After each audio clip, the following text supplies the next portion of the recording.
Yo mga idol, kamusta? Sports Talk PH nga pala.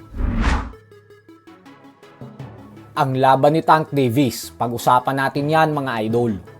Ngunit bago ang lahat ay huwag kakalimutang mag-subscribe at i-click ang notification bell button for more sports talk. So naganap na nga po ang inaabangang laban ng current WBA Lightweight World Champion Gervonta Tank Davis at ng WBA Super Featherweight World Champion Lamont Roach Jr. At sa laban nga po na ito ay talagang nagulat ang lahat ng madaming fans dahil buong tapang talagang nakipagsabayan si Roach kay Davis at hindi man lang ito natinag sa bagsik ng kamao ni Davis.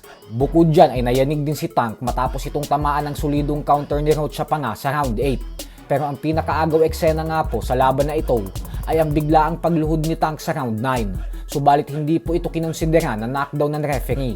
Bagay na isang malaking pagkakamali kasi kahit anong mangyari sa boxing ay kapag kusa kang lumuhod sa gitna ng laban ay automatic na dapat itong knockdown. Kung binilangan sana ito ng referee bilang knockdown ay nakuha sana ni Roach ang panalo.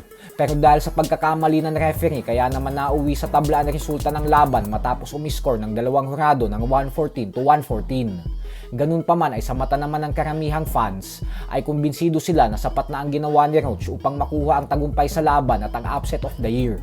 Habang si Davis naman ay naniniwala na sapat na din umano ang ginawa niya upang makuha ang panalo kontra kay Roach.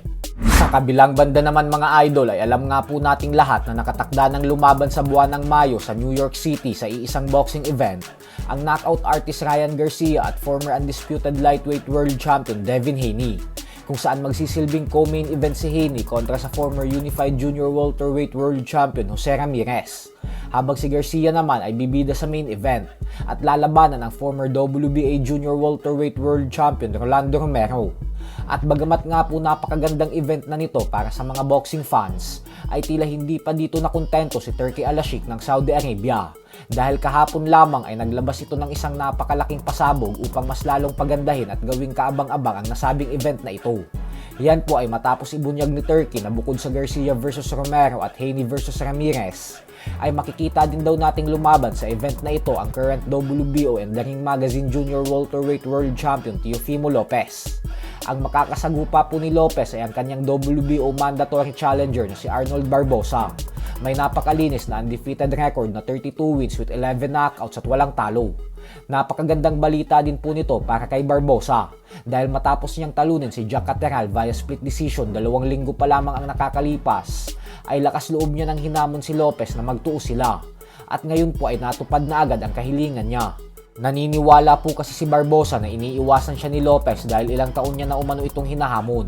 Subalit hindi daw talaga siya nito pinagbibigyan. Pero depensa naman po ni Lopez na ayaw niya daw kasi mag-aksaya ng panahon kay Barboza kasi wala naman umano ito sa level niya.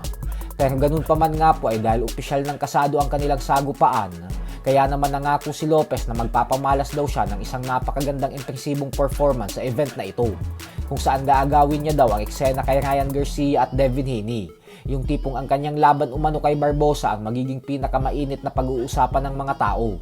Ang tunay na panalo po dito ay ang mga diehard fans gawa ng makikita nating lumaban si Ryan Garcia, Devin Haney at Teofimo Lopez sa loob lamang ng iisang boxing event. So hanggang dito na lang po muna tayo mga idol.